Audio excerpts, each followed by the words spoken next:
Hello दोस्तों, जैसे कि आप जानते हो कि हम पढ़ रहे हैं मध्यकालीन भारत का इतिहास। और मध्यकालीन भारत के इतिहास में हमारा जो टॉपिक है वह है भारत पर विदेशी आक्रमण, जिसमें हमने पहला जो विदेशी आक्रमण था वो पढ़ लिया था मोहम्मद बिन कासिम का।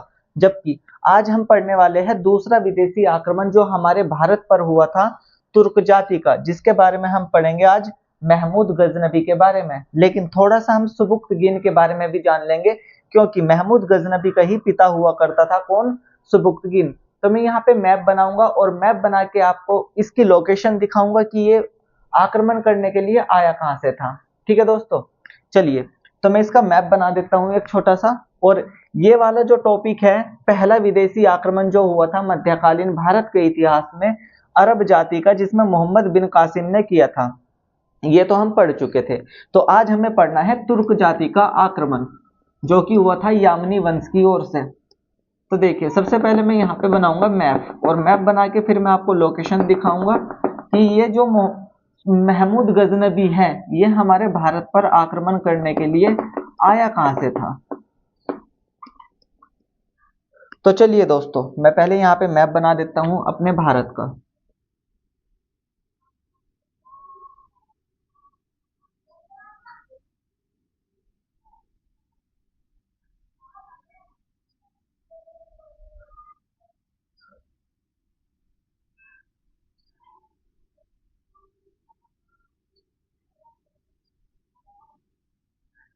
ये देखिए, सिर्फ हमारा काम इतने से ही हो जाएगा। समझिए, ये हमारे भारत का मैप है। और आप बहुत अच्छे से जानते हो कि यहाँ पे आपको देखने के लिए मिलेगा इस वाले हिस्से पर पाकिस्तान।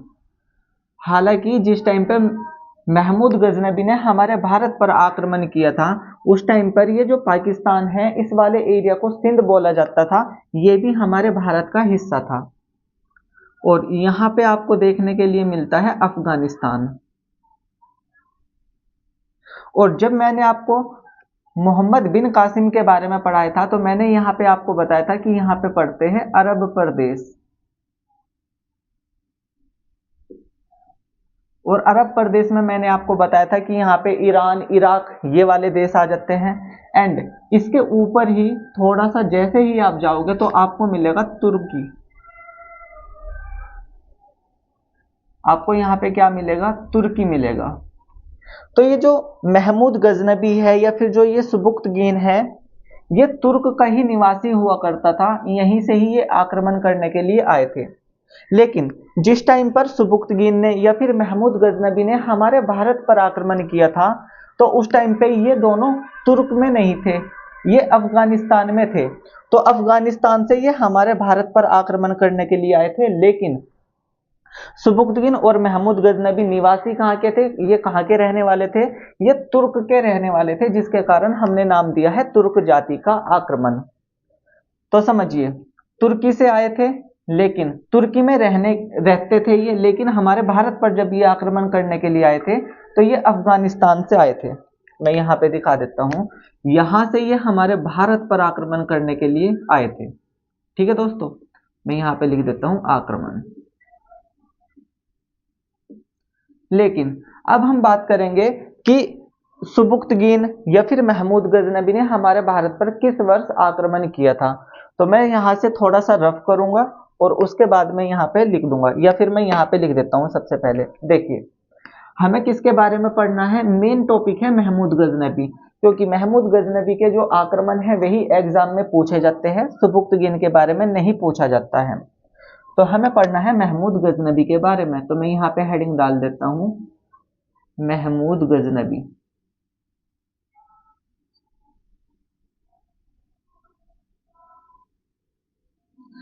महमूद गजनबी के बारे में हमें पढ़ना है 1000 ईस्वी से लेके 1027 ईस्वी तक, क्योंकि महमूद गजनबी ने हमारे भारत पर सबसे पहले 1000 ईस्वी में आक्रमण किया था।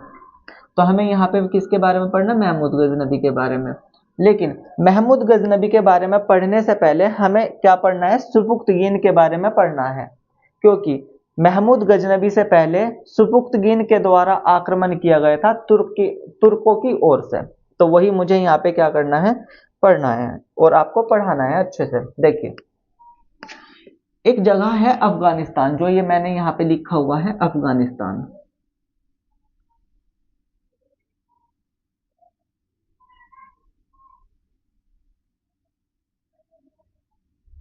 और अफगानिस्तान में एक जगह है और उस जगह का नाम है गजनी। क्या नाम है दोस्तों? गजनी।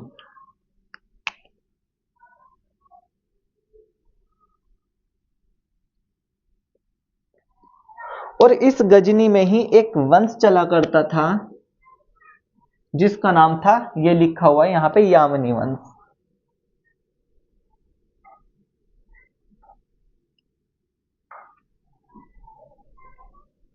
और इस यामनी वंश को ही एक और नाम से जान सकते हैं, गौर वंश। लेकिन मेन यहाँ पे क्या है? यामनी वंश ही है। और यामनी वंश का एक संस्थापक था और इस संस्थापक का नाम था अल्पतगीन।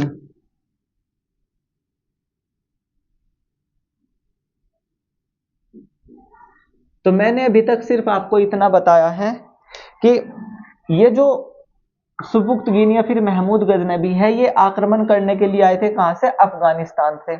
और अफगानिस्तान में एक जगह पड़ती है जिसका नाम है गजनी। तो मैं यहाँ पे लिख देता हूं, एक जगह है, एक स्थान है, जिससे आपको रिवीजन करने में आसानी रहे। तो एक स्थान है अफगानिस्तान में जिसका नाम था गजनी, और गजनी में एक वंश था जिसका नाम क्या था? यामिनी वंश। और यामिनी वंश का एक संस्थापक था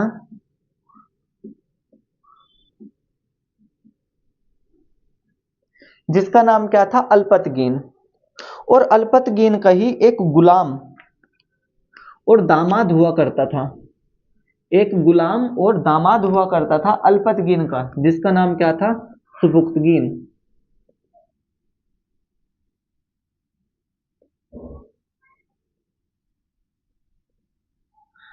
अब ये जो सुबुक्तगीन है, ये क्या हुआ करता था? अल्पतगीन का ही दामाद और गुलाम हुआ करता था। तो मैं यहां पे लिख देता हूं, दामाद भी था और गुलाम भी था।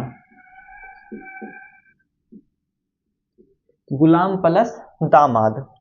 और सबसे पहले हमारे भारत पर तुर्कों की ओर से सुबुक्तगीन के द्वारा ही आक्रमण किया गया था, और वो आक्रमण किया गया था 986 ईस्वी में।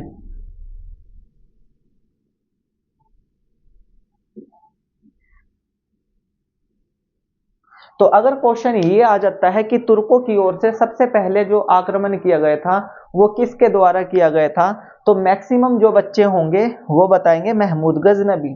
लेकिन नहीं, महमूद गजनबी से पहले भी महमूद गजनबी के पिता ने ही, जिसका नाम था सुबुक्तगीन, उसने हमारे भारत पर 986 ईस्वी में आक्रमण कर दिया था, महमूद गजनबी से पहले ही।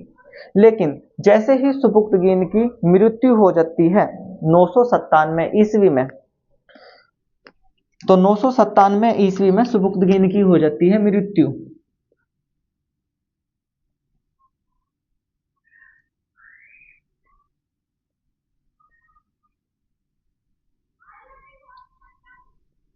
तो जैसे ही 997 ईस्वी में सुबुक्तगीन की मृत्यु हो जाती है, उसी समय में महमूद गजनबी क्या बन जाता है? यामनी वंश या फिर गौर वंश का क्या बन जाता है? हालांकि या मोहम्मद गोरी महमूद गजनबी है, क्योंकि मोहम्मद गोरी जो है वो गौर वंश से संबंधित है और महमूद गजनबी जो है वो यामनी वंश से संबंध है। तो जैसे ही सुबुक्तगीन की यहाँ पे 997 ईस्वी में मृत्यु हो जाती है, तो यामनी वंश का अगला संस्थापक बन जाता है महमूद गजनबी। और जैसे ही महमूद गजनबी यामनी वंश का अगला संस्थापक बन जाता है, तो ये शपथ लेता है कि ये हर साल भारत पर आक्रमण किया करेगा। ठीक है, और आक्रमण के कारण भी मैं आपको बताऊंगा। लेकिन उससे पहले मैं आपको बता दूं कि ये जो सुबुक्तगीन है, इस सुबुक्तगीन ने हमारे भारत के किस वाले हिस्से पर आक्रमण किया था, तो 986 ईस्वी में। तो पहले मैं कर देता हूं ये वाला थोड़ा सा रफ।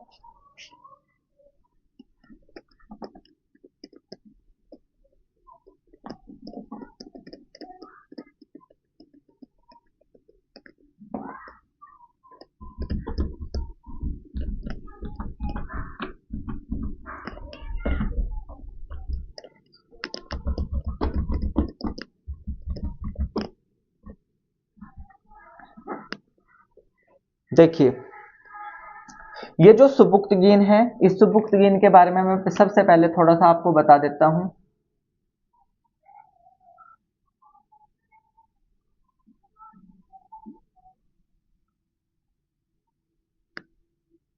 इस सुबुक्तगीन के द्वारा हमारे भारत पर आक्रमण किया गया 986 ईस्वी में।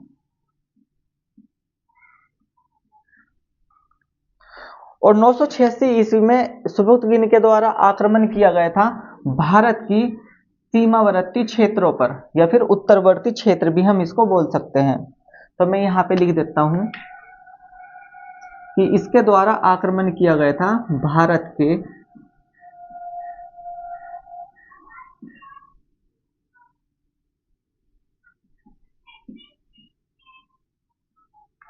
सीमावर्ती क्षेत्रों पर।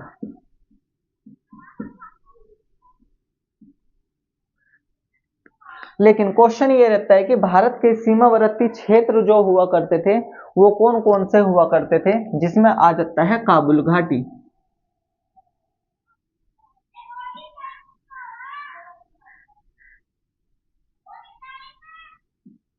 और काबुल घाटी में उस टाइम पे चल रहा था हिंदू शाही वंश।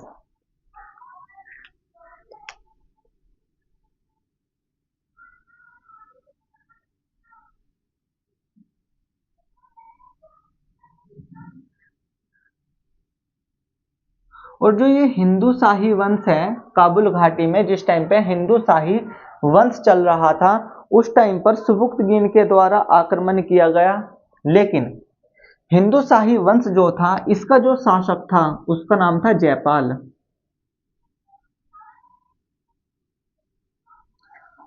तो जो यहाँ का शासक हुआ करता था उसका नाम था जयपाल।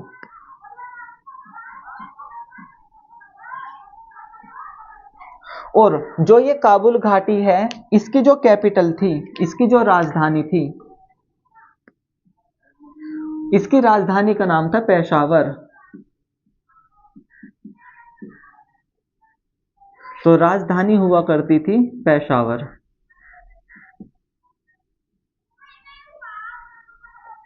ठीक है दोस्तों, तो समझिए अब थोड़ा सा। मैंने आपको बताया है कि तुर्कों की ओर से सबसे पहले जो आक्रमण किया गया था हमारे भारत पर, वो महमूद गजनबी के द्वारा नहीं किया गया था, बल्कि महमूद गजनबी के ही पिता सुबुक्तगीन के द्वारा आक्रमण किया गया था। और ये जो सुबुक्तगीन है, इसने हमारे भारत पर 986 ईस्वी में आक्रमण किया था। और कहाँ पे आक्रमण किया था? इसने आक्रमण किया था भारत के सीमावर्ती क्षेत्रों पर। और भारत के सीमावर्ती क्षेत्रों पर उस टाइम पे क्या स्थित थी? काबुल घाटी। और इस काबुल घाटी में उस टाइम पे चल रहा था हिंदू शाही वंश, और यहाँ का शासक हुआ करता था जयपाल। जबकि काबुल घाटी की जो राजधानी हुआ करती थी वो हुआ करती थी पेशावर। एंड इसके बाद 997 ईस्वी में जैसे ही सुबुक्तगीन की मृत्यु हो जाती है, तो सुबुक्तगीन का ही उत्तराधिकारी, यामनी वंश का अगला उत्तराधिकारी बन जाता है महमूद गजनबी। और जैसे ही महमूद गजनबी 997 ईस्वी में यामनी वंश का अगला उत्तराधिकारी या फिर शासक बन जाता है, तभी ये शपथ लेता है कि यह भारत पर हर साल आक्रमण किया करेगा। जिसके कारण 1000 ईस्वी से लेकर 1027 ईस्वी के बीच में महमूद गजनबी के द्वारा हमारे भारत पर 17 बार आक्रमण होता है। तो वही मैं आपको अब समझाने वाला हूं। इससे पहले आप इसको नोट कर लीजिए, उसके बाद मैं फिर इसको कर दूंगा रफ। और यहाँ पे मुझे थोड़ी सी चीज समझानी है, जिसके कारण मैं इसको रफ नहीं करूंगा, तो उसको ही मैं क्या करूंगा? रफ करूंगा। चलिए दोस्तों, मैं अब कर देता हूं इसको रफ। यहां से रफ कर देता हूं पहले।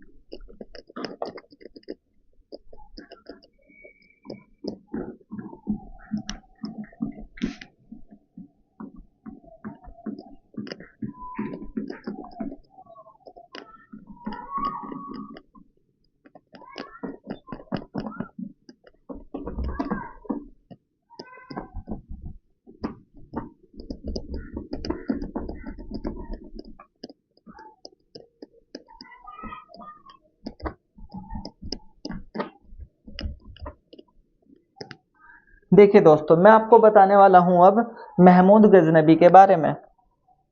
तो समझिए, महमूद गजनबी ने हमारे भारत पर टोटल 17 बार आक्रमण किया।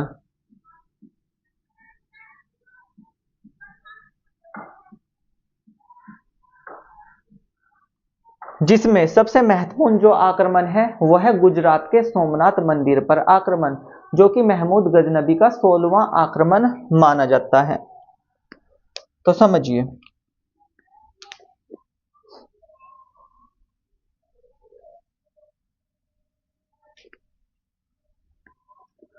जो महमूद गजनबी का प्रथम आक्रमण है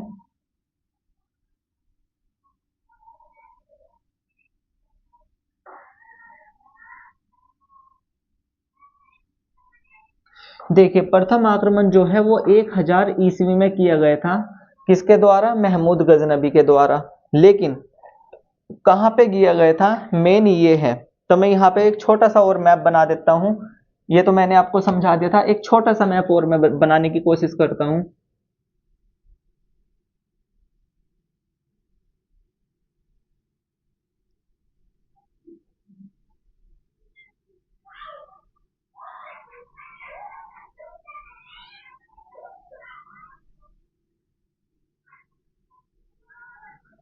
देखिए, मैंने आपको बताया है कि यहाँ पे पड़ता है अफगानिस्तान, यहाँ पे है पाकिस्तान, और इस अफगानिस्तान से ही आक्रमण किया गया था। किसके द्वारा? महमूद गजनबी के द्वारा। और ये प्रथम आक्रमण किया गया था 1000 ईस्वी में। लेकिन किया कहाँ पे था वही समझना है। देखिए, ये हमारे भारत है, और ये वाला जो भारत का ये वाली जो लाइन जा रही है, ये इन्हें ही बोला जाता था उत्तरवर्ती सीमा या फिर सीमावर्ती क्षेत्र। और इस सीमावर्ती क्षेत्र में आक्रमण किया गया था, जैसे कि अभी मैंने आपको बताया है कि सुबुक्तगिन के द्वारा भी यहीं पे ही आक्रमण किया गया था। तो इन्हीं वाले हिस्सों पर भी आक्रमण किया गया था। किसके द्वारा? महमूद गजनबी के द्वारा 1000 ईस्वी में। और यहाँ पे भी उस टाइम पे क्या चला करता था? हिंदू शाही वंश चला करता था।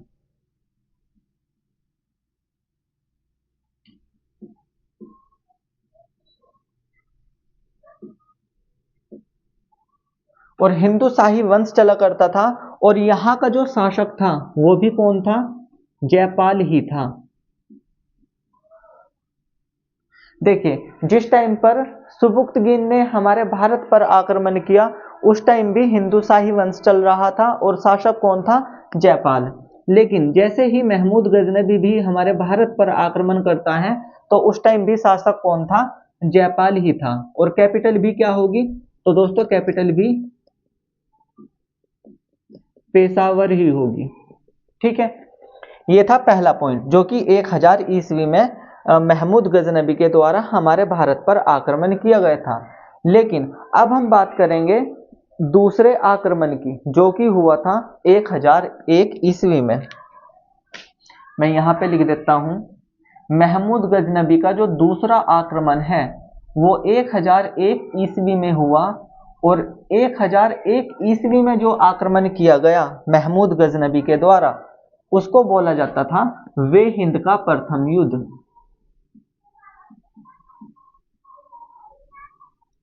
वे हिंद का प्रथम युद्ध। तो एक क्वेश्चन तो आपको यहाँ पे यही याद रख लेना है कि जो वे हिंद का प्रथम युद्ध हुआ था वो किस किस के बीच में हुआ था। तो समझिए, जो वे हिंद का प्रथम युद्ध है वो हुआ था महमूद गजनबी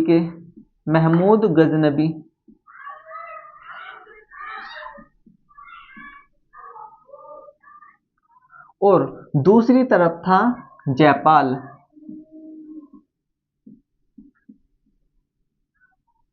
तो वे हिंद का प्रथम युद्ध महमूद गजनबी और जयपाल के बीच में हुआ।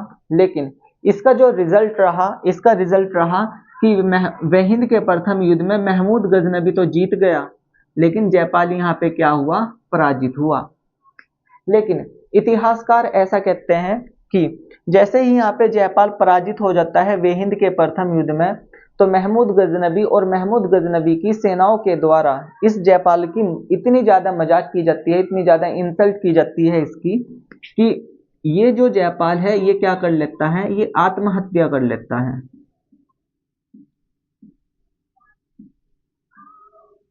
तो वे हिंद के प्रथम युद्ध में ही जयपाल के द्वारा क्या की जाती है, आत्महत्या की जाती है। और आत्महत्या का जो कारण था वो मैंने आपको यहाँ पे बता दिया है। ठीक है दोस्तों, लेकिन जो ये महमूद गजनबी है, इसका आक्रमण का कारण पढ़ेंगे कि इसका कारण क्या था। तो देखिए आक्रमण के कारण क्या थे।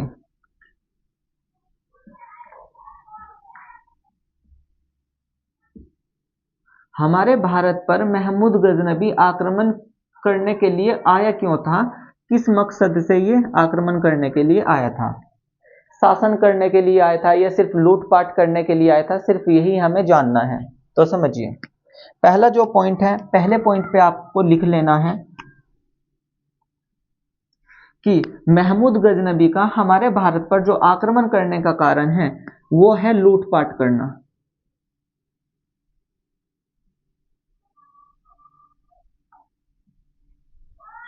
मतलब कि क्या, धन लूटना।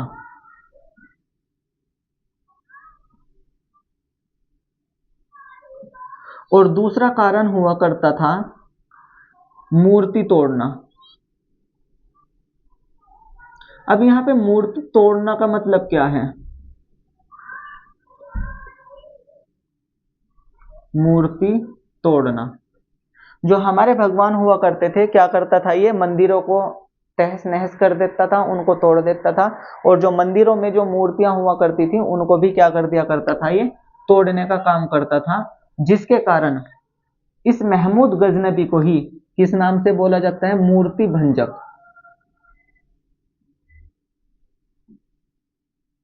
मूर्ति भंजक, या फिर इसका एक और नाम है बुत किशन। बुत किशन। जो मूर्ति तोड़ने वाला होता है उसको ही क्या बोला जाता है, बुत किशन भी बोला जाता है। तो यहां से क्वेश्चन इस तरीके से बनेगा कि मूर्ति तोड़ने वाला या फिर मूर्ति भंजक किस मुस्लिम शासक को माना जाता है या किस मुस्लिम को जाना जाता है मूर्ति भंजक के नाम से। तो आपका आंसर होना चाहिए महमूद गजनबी, क्योंकि महमूद गजनबी का सिर्फ हमारे भारत पर आक्रमण करने का कारण हुआ करता था लूटपाट करना, मतलब कि धन लूटना और मूर्तियों को तोड़ना, सिर्फ इसका यही काम हुआ करता था। हालांकि हमारे भारत पर आकर शासन करना इसका कोई मकसद नहीं था, सिर्फ ये दो कारण थे इसके हमारे भारत पर आक्रमण करने के। तो मैंने महमूद गजनबी के आपको दो आक्रमण पढ़ा दिए। प्रथम आक्रमण जो कि 1000 ईस्वी में किया गया, हिंदू शाही वंश चल रहा था उस टाइम पे सीमावर्ती क्षेत्रों पर। एंड मैं यहाँ पे लिख भी देता हूँ कहाँ पे, सीमावर्ती क्षेत्रों पर।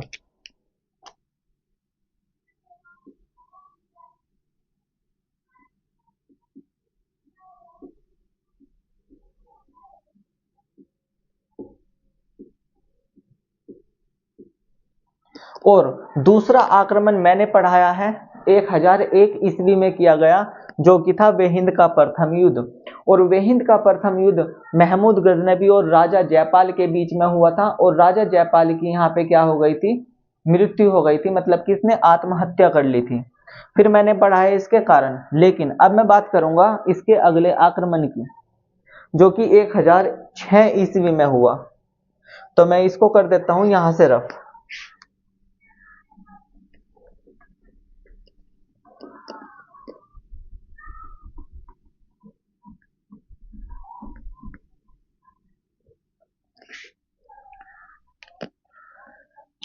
समझिए दोस्तों, 1006 ईस्वी में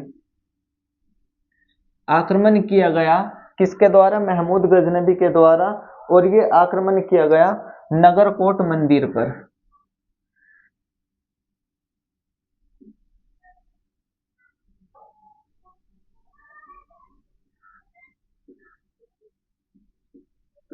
और नगरकोट मंदिर जो है वो कहां पे स्थित है, ये हिमाचल प्रदेश में स्थित है। तो 1006 ईस्वी में नगरकोट मंदिर पर आक्रमण किया गया, जो कि हिमाचल प्रदेश में स्थित है। जबकि इसके 2 साल बाद ही, मैं यहां पे दिखा रहा हूं, इसके 2 साल बाद ही मतलब कि 1008 ईस्वी में वे हिंद का द्वितीय युद्ध हुआ। देखिए, वे हिंद का प्रथम युद्ध यहाँ पे आ गया 1001 ईस्वी में, जबकि 1008 ईस्वी में आ जाएगा वे हिंद का द्वितीय युद्ध।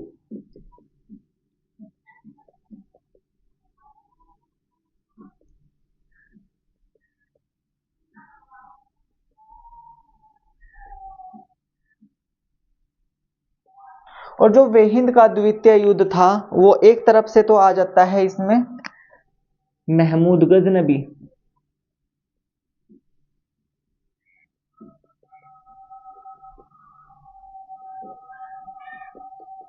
जबकि दूसरी ओर से इसमें आ जाता है आनंदपाल।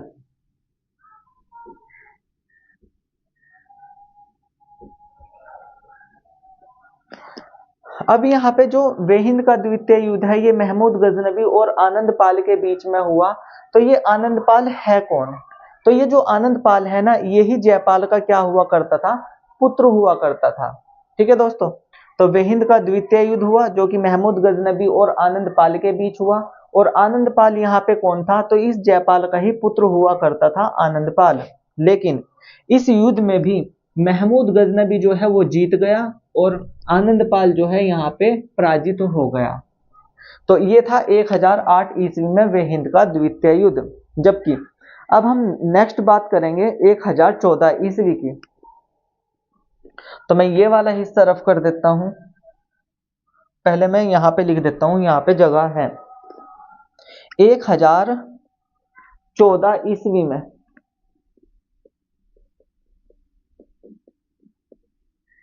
स्थानेश्वर महादेव मंदिर,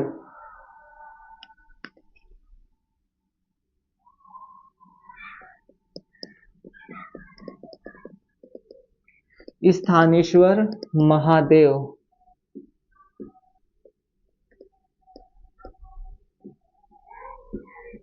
मंदिर। तो स्थानेश्वर महादेव मंदिर जो कि कहां पे स्थित है? हरियाणा में स्थित है। यहां पे आक्रमण किया गया किसके द्वारा? महमूद गजनबी के द्वारा। देखिए सबसे ज्यादा ये आक्रमण कर रहा है कहां पे? मंदिरों पर, क्योंकि मैंने आपको बताया था ना कि जो महमूद गजनबी है उसका आक्रमण करने का कारण होता था लूटपाट करना और मूर्ति तोड़ना। तो मंदिरों में क्या होता था? जो धन मिलता था, जैसे कि सोने के दरवाजे, जैसे कि हम पढ़ेंगे गुजरात के सोमनाथ मंदिर पर आक्रमण, तो वहां से ये धन लूटता था और जो मूर्तियां हुआ करती थी उनको तोड़ देता था। सिर्फ यही काम था इसका, जिसके कारण ये महमूद गजनबी जो है ये मंदिरों पर ही ज्यादा आक्रमण कर रहा है। देखिए नगरकोट मंदिर हुआ, स्थानेश्वर महादेव मंदिर हुआ जो कि हरियाणा में स्थित है। और स्थानेश्वर जो महादेव मंदिर है यहाँ पे क्या है? यहाँ पे चक्र स्वामी की मूर्ति है, चक्र स्वामी की मूर्ति।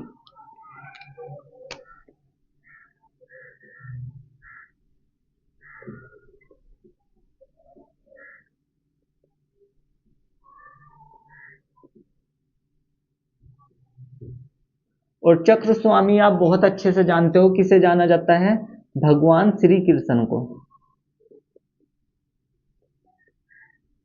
तो चक्र स्वामी के ही नाम से किसको जाना जाता है? भगवान श्री कृष्ण को जाना जाता है। तो भगवान श्री कृष्ण की यहाँ पे क्या कर दिया था? महमूद गजनबी ने मूर्ति तोड़ दी थी।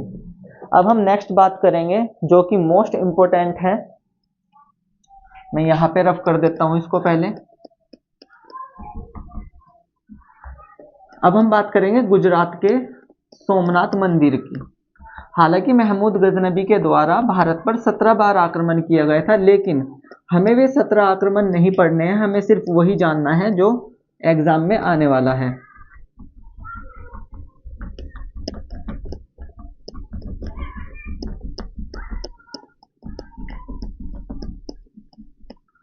देखिए दोस्तों, गुजरात के सोमनाथ मंदिर पर आप अच्छे से जानते हो 1025 में ये आक्रमण हुआ था।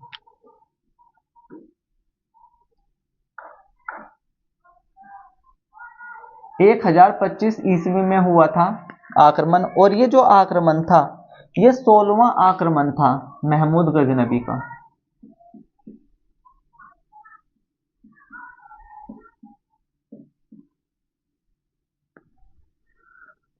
और ये किया गया था सोमनाथ मंदिर पर।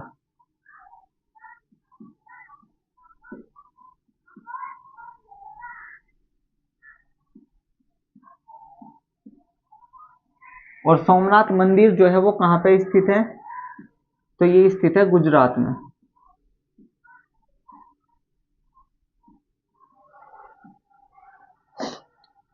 लेकिन जिस टाइम पे 1025 ईस्वी में महमूद गजनबी ने हमारे भारत पर आक्रमण किया था, भारत के गुजरात के सोमनाथ मंदिर पर, उस टाइम पर गुजरात का जो शासक हुआ करता था वो था भीम प्रथम। गुजरात का जो उस टाइम पे शासक हुआ करता था उसका नाम था भीम प्रथम। और जो ये भीम प्रथम है ये चालुक्य वंश से संबंध रखता था,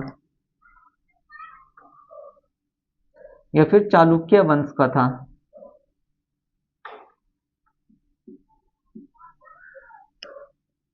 और ऐसा कहा जाता है कि जैसे ही महमूद गजनबी गुजरात के सोमनाथ मंदिर पर आक्रमण करता है तो उसका सामना होता है भीम प्रथम से। तो भीम प्रथम और महमूद गजनबी के बीच में युद्ध होता है, लेकिन अंत में क्या हो जाता है, भीम प्रथम जो है वो पराजित हो जाता है। और पराजित होने के बाद जो महमूद गजनबी है वो सोमनाथ मंदिर से बहुत सारा धन इकट्ठा और कई टन सोना लेके जाता है। और जो गुजरात का सोमनाथ मंदिर है उसका जो गेट हुआ करता था वो भी सोने का बना हुआ था, वो भी क्या करता है, ये लूट के ले जाता है महमूद गजनबी। लेकिन जैसे ही गुजरात के सोमनाथ मंदिर का जो गेट था उसको लेकर जा रहा था महमूद गजनबी, तो राजस्थान और हरियाणा के पास एक जगह है और वहां पे महमूद गजनबी का सामना होता है जाटों से। जाटों की एक जनजाति हुआ करती थी, तो वे क्या करते थे, उन्होंने क्या किया था कि गुजरात का जो सोमनाथ मंदिर का जो सोने का गेट था उसको क्या किया था, महमूद गजनबी से छीन लिया था। और छीनने के बाद अपने पास रख लिया था, जिसके कारण महमूद गजनबी बहुत ज्यादा क्रोधित हुआ। और क्रोधित होने के बाद इसने 2 साल बाद ही, मतलब कि 1025 ईस्वी के 2 साल बाद ही 1027 ईस्वी में इसका अंतिम आक्रमण हुआ हमारे भारत पर। तो 1027 ईस्वी में अंतिम आक्रमण हुआ।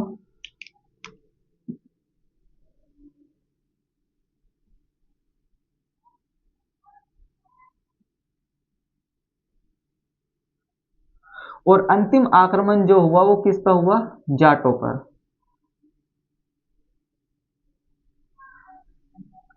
तो महमूद गजनबी के द्वारा अंतिम जो आक्रमण हुआ वो 1027 ईस्वी में हुआ, और किस पे हुआ, ये जाटों पर हुआ। आपको ये पॉइंट याद रखना है। लेकिन 1030 ईस्वी में, मैं यहां पे रफ कर देता हूं इसको, 1030 ईस्वी में महमूद गजनबी की हो जाती है मृत्यु। और जैसे ही 1030 ईस्वी में इसकी मृत्यु हो जाती है, लेकिन इसके शासनकाल में ही कुछ इतिहासकार आए, और उन इतिहासकारों के बारे में जानेंगे, क्योंकि क्वेश्चन बनते हैं बहुत अच्छे वहां से भी, एग्जाम में बार बार रिपीट होते हैं इस तरह के क्वेश्चन भी।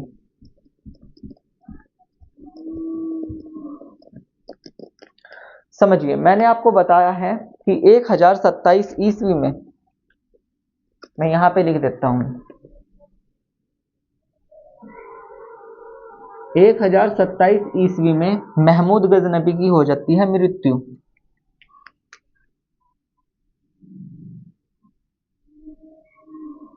लेकिन मृत्यु होने से पहले इसमें एक पॉइंट ये भी याद रखना है कि इसके द्वारा कुछ उपाधि ली गई। जो महमूद गजनबी है, महमूद गजनबी के द्वारा उपाधि ली गई। नंबर पहला सुल्तान की उपाधि, और नंबर दूसरा है गाजी की उपाधि। देखिए, महमूद गजनबी के द्वारा कौन कौन सी उपाधि ली गई थी, एक तो ली गई थी सुल्तान की उपाधि और दूसरी थी गाजी की उपाधि। क्वेश्चन यहां से यह बनता है कि प्रथम मुस्लिम शासक कौन था जिसके द्वारा सुल्तान की उपाधि ली गई थी, तो आपका आंसर होगा महमूद गजनबी, क्योंकि महमूद गजनबी के द्वारा ही सबसे पहले सुल्तान की उपाधि ली गई थी और गाजी की उपाधि ली गई थी। जबकि गाजी का जो मतलब हुआ करता था, इसे तो हम दिल्ली सल्तनत में पढ़ेंगे कि सुल्तान किसको कहा जाता है, लेकिन गाजी के बारे में मैं यहाँ पे बता देता हूँ। गाजी बोला जाता था, गाजी का मतलब होता है काफिर, काफिरों का विनाश करने वाला। और काफिर कौन होते हैं, जो मुसलमान नहीं है, जो मुस्लिम धर्म से संबंध नहीं रखते हैं, उन्हें क्या बोला जाता था, काफिर बोला जाता था। मतलब कि डायरेक्ट कहने का ये है कि हिंदुओं को ही क्या बोला जाता था, काफिर बोला जाता था। तो गाजी की उपाधि धारण करने वाले को ही क्या कहा जाता है, जो काफिरों का विनाश करता है या फिर हिंदुओं का विनाश करता है। ऐसी उपाधि किसके द्वारा ली गई थी, महमूद गजनबी के द्वारा ऐसी उपाधि ली गई थी। तो क्वेश्चन यहाँ से ये भी बन जाता है कि वह प्रथम मुस्लिम शासक कौन था जिसके द्वारा गाजी की उपाधि धारण की गई थी। तो आपका आंसर फिर भी होगा महमूद गजनबी। तो दोस्तों ये था महमूद गजनबी की कहानी, लेकिन इसके शासनकाल में ही कुछ इतिहासकार आए जैसे कि अलबरूनी, फिरदौसी एंड बेहाकी।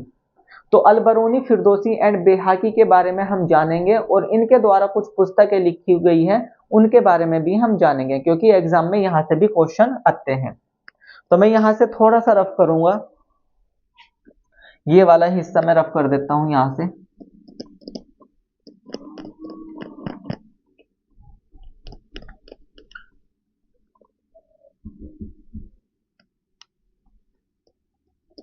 देखिए सबसे पहले हम बात करेंगे अलबरूनी की, जो प्रसिद्ध लेखक थे।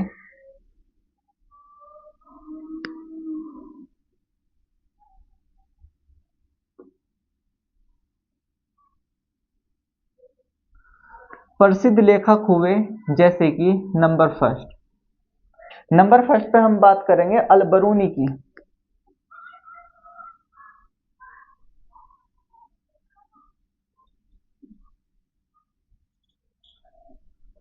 नंबर सेकंड पे हम बात करेंगे फिरदौसी की।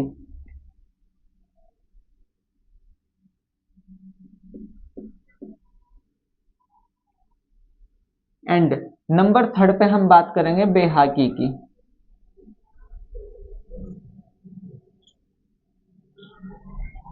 अब हम जान लेते हैं जो अलबरूनी है उसके द्वारा कौन सी पुस्तक लिखी गई थी, किताब उल हिंद या फिर तहकीक ए हिंद।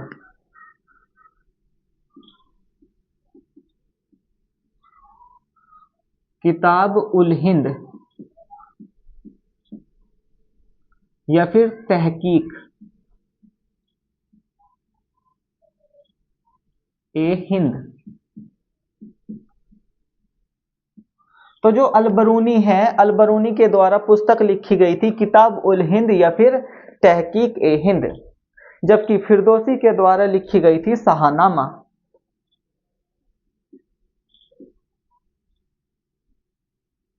तो आपको याद रखना है कि अलबरूनी के द्वारा लिखी गई थी किताब उल हिंद या फिर तहकीक ए हिंद, जबकि फिरदौसी के द्वारा लिखी गई थी शाहनामा। एंड बेहाकी के द्वारा लिखी गई थी तारीख ए सुबुक्तगीन।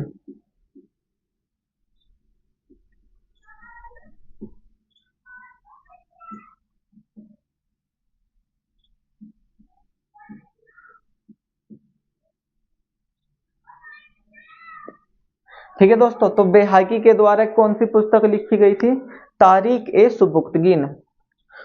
तो ये था दोस्तों सुबुक्तगीन के द्वारा और महमूद गजनबी के द्वारा हमारे भारत पर आक्रमण किया गया था, ये सारी कहानी थी।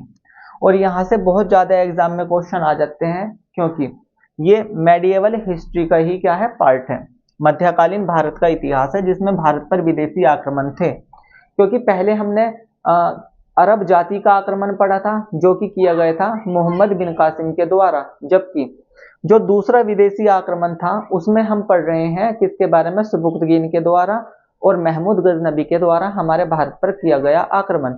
लेकिन नेक्स्ट वीडियो में हम पढ़ेंगे मोहम्मद गोरी के द्वारा हमारे भारत पर आक्रमण।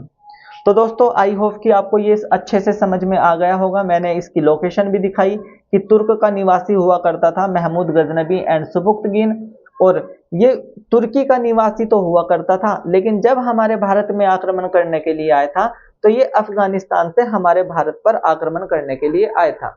लेकिन क्वेश्चन कैसे आ जाता है, ये वाला क्वेश्चन मैक्सिमम टाइम आता है, बहुत ज्यादा पूछा गया है कि जब महमूद गजनबी के द्वारा गुजरात के सोमनाथ मंदिर पर आक्रमण किस वर्ष किया गया था, तो आपका आंसर होगा 1025 ईस्वी में। दूसरा क्वेश्चन यहाँ से ये बन सकता है कि जब महमूद गजनबी का वो कौन सा आक्रमण था गुजरात के सोमनाथ मंदिर पर, तो ऑप्शन होगा उसमें 16वां आक्रमण। तो आपको 16वां आक्रमण पे क्या करना है, टिक लगाना है। उसके बाद फिर क्वेश्चन इस तरीके से भी बन सकता है कि जब महमूद गजनबी ने गुजरात के सोमनाथ मंदिर पर आक्रमण किया था तो उस टाइम पे गुजरात का शासक कौन हुआ करता था और वो कौन से वंश का था? तो आपका आंसर होगा कि भीम प्रथम उसका नाम था जो यहाँ का शासक था, और भीम प्रथम जो था वो चालुक्य वंश से संबंध रखता था। ये क्वेश्चन आ जाता है। और अंतिम जो आक्रमण होता है महमूद गजनबी का वो होता है 1027 ईस्वी में। बस आपको इतना याद रखना है महमूद गजनबी के बारे में, और यहीं से ही मैक्सिमम क्वेश्चन बनते हैं। तो दोस्तों आज के लिए इतना ही। Thanks for watching. मिलते हैं नेक्स्ट क्लास में।